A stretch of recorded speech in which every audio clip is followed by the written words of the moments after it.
Okay, so I'm in REPL, and well, you're used to writing your programs here and then clicking run and seeing them in here. You can actually also write your Python directly into here.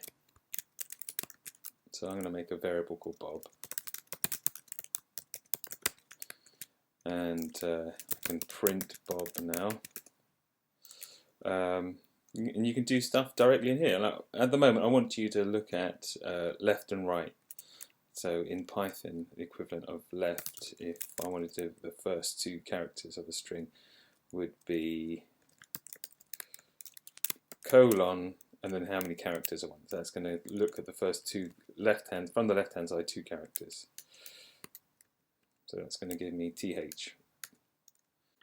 And if I want to print from the right, then I'm going to print out Bob, but this time I'm going to use minus.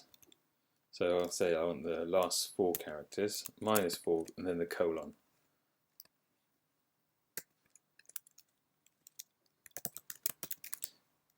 And you can see that that is the last four characters of the string Bob.